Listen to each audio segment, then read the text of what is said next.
Hi everyone and welcome back to Evocative Scents for another new video. Today I am looking at another flanker from the Khair series of the House of Paris Corner. If you are new to the channel, you can also watch the Khair Pistachio video which I had already reviewed on this channel, which was an excellent fragrance by the way. Paris Corner has a history of offering value for money products. Before delving further into the video and check whether it delivers on the high hope its earlier flanker had set, take a moment to subscribe to the channel if you haven't already done so.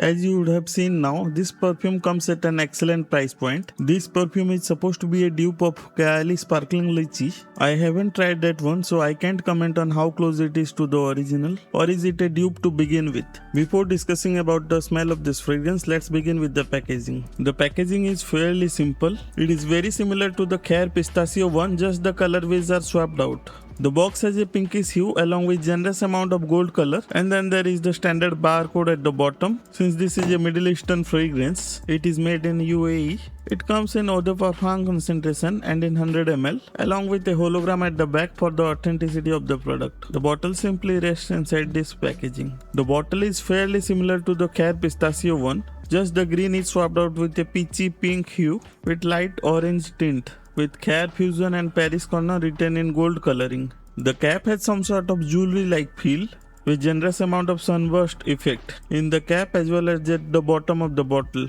I have covered this bottle design in the Khair Pistachio one, so I am not going to extreme details for this one. I have just one gripe with this presentation. The golden letters on the front are prone to chipping and scratches during the sipping. Keeping aside these minor issues, it is a great presentation nonetheless. Now let's take a quick look at the atomizer too.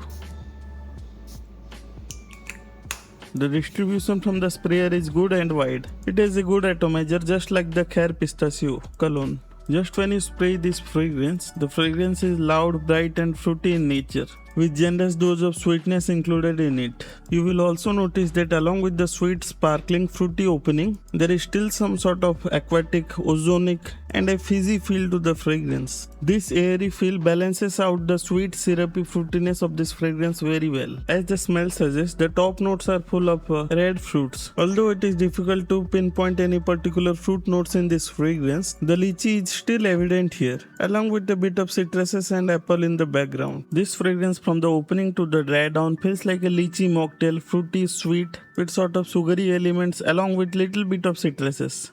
As the fragrance starts to dry down, floral elements start to creep into the juicy, sweet, fruity fragrance. There are some white, airy, breezy floral elements in the background. These sort of floral elements make this fragrance lean towards the slightly feminine side of the things. However, these floral facets do not interfere with the fruity, refreshing, sugary aspect of the perfume. The fragrance is very refreshing, has sort of a fun and joyful nature to it. Excellent in warm weather condition and it will uplift your mood. Though it is not a flat fragrance, it is not a very complex fragrance either. It does show some transitions in the dry down when it becomes musky and powdery, and it sort of differentiates itself from the fruity and sweet juicy opening. If I have to sum up this fragrance in simple words, it does feel like a fruity jelly candy which we all have enjoyed in some point of life. If you want a fragrance with bubbly and fun-loving character, this is it. This is just the right fragrance for you. When the fragrance completely dries down and the fruity accords start to settle down, you will start to smell the musky, powdery facet of the fragrance along with the sweet vanilla. This fragrance is an excellent option for the ladies who want a sweet, casual and fruity fragrance. And this cologne will also be liked by the guys in the hot summer who want to smell like jelly or a fruity mocktail. An excellent choice for hot and humid summers. Now coming to the performance side of the things, it is very good for a summer refreshing fruity fragrance. Basically it is a room filler for first half an hour, and for the next hour it will project very nicely beyond an arm's length, and later it will start to settle down and come close to the skin. With a longevity of 5 to 6 hours, it definitely falls into the decent category and very good considering it can be worn in high heat and humid summers. You can consider this fragrance for casual situations. This is definitely not a formal fragrance for anybody. So that's it for today's video. If you like this video, hit the thumbs up button, and if you are watching my video for the first time, do consider subscribing to the channel, and while you are there, hit the notification bell as well. And I will meet you all in my next video.